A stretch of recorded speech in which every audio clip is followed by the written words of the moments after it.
Good morning, my most amazing artists. Today we are going to start your Kandinsky inspired dot artwork. So we read the book The Dot and we kind of talked about the meaning behind that book and the way that it's going to kind of inspire us this year to just make a mark and see where it's going to take us. Now, we also know that as third graders, every single one of the projects you are doing this year, we are going to be learning about a different artist. So last week, we talked about the artist Vasily Kandinsky. We learned about how he uses tons of different elements of art, like lines and shapes and colors, to create abstract artworks, and how he often uses music to inspire that art. So we are going to be doing our own Kandinsky-inspired artwork today. Once we're done with that Kandinsky-inspired artwork, we're going to be turning it into a dot artwork. So I'll be showing you how to do that a little bit later. But the first thing we need to do is create the art. Now, the way that you're going to do this, every single one of you needs your 12 by 18 white drawing paper, a Sharpie, and some markers. Now, if you're not familiar with where those markers are, we've gone over it before, but as a reminder, they are in the top drawer of your table organizer, and the number on top of the marker containers matches the number on the corner of your table. So go ahead, if you have not already, get those markers out. I've passed around a Sharpie to you and your paper. So everybody should have those three materials out and ready. Now, what are you gonna do? So for this project, there's not a whole lot of rules when it comes to creating the artwork. You have to use your imagination and your creativity to make that work of art. What I want you to do is use your elements of art, lines and shapes and colors. And I want you to fill that paper with an abstract artwork. Abstract meaning it's not gonna look like anything in particular. You're not really drawing a house or a tree. Just add shapes and lines and colors. Make those marks and let's see where it takes us. Once we're done with that, I'll show you the next part of our project to make it a dot. So grab out your materials and follow me.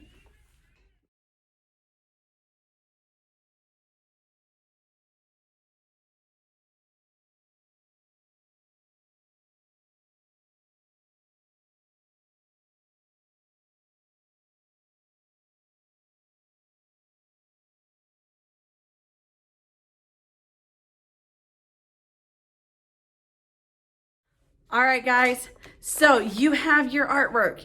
You have finished that artwork, you've created it. It looks awesome. Now, we are going to use this artwork to create your dot painting, 2 dots to be precise. All right, so how are we gonna do this? And what does it look like? So we are going to take this artwork and we're going to turn it into 2 parts of the same artwork using the element of space.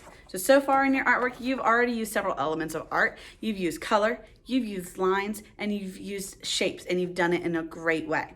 So now we're getting ready to use the element of space. So in art class, space has a couple different meanings. You guys might remember back in kindergarten, we made an artwork using the element of space when we made trees and made it look like things were really close and really far. And we're gonna do that in a lot of other artworks, but there's another way to use space, and that is through positive space and negative space. Now, what does that mean? So positive space in art is the space that an object takes up. For instance, I am taking up space. You can't move through me. You can't walk through me, even though some of you sometimes try. I am taking up space. Now, the space around me, the air around me, I can move through it. There's nothing there that's blocking me.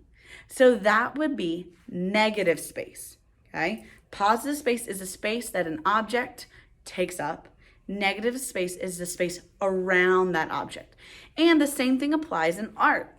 So for instance, if I'm creating an artwork that is an artwork of a dog, that dog in my picture is positive space because the dog would take up the space in my artwork.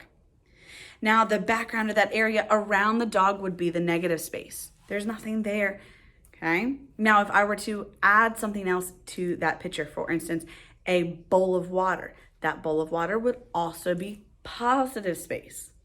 All the area around it is negative space. We can also do this with slightly abstract elements, which is exactly what we're going to do today. So our goal is to create a dot artwork. Okay. Our dot in this case is going to be the positive space. That's what we want to make up our positive space. The area around it is the negative space. On one side of our artwork itself, this that we have done is going to be the positive space of our dot. On the other side of the artwork, the negative space is going to be our artwork. Okay, kind of shows the difference. So how are we going to do this? The first thing you're going to do is you're going to take your artwork, and using the circle tracer that I am handing out, you are going to trace a circle right in the middle on the back of your paper, like I've done here.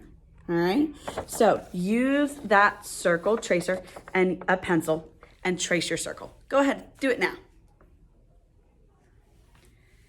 Now, once you have traced that circle, we're going to cut this out and we're going to glue the two pieces down.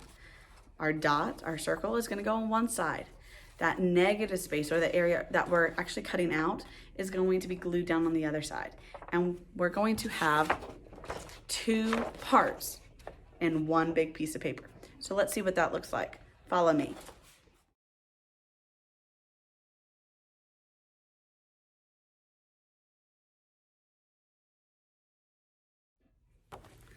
So there we have it. We have our artwork that shows our dots. We have two dots. One, using our artwork, shows that positive space with our artwork. The other one uses our artwork as the negative space, leaving that positive space green. So we've taken one artwork with our abstract Kandinsky inspired artwork and made one part that has two pieces of artwork in it. All right, so remember, positive space is a space that an object occupies. Negative space is a space that is around an object. And then, of course, you can't forget that artist that we have talked about, Vasily Kandinsky.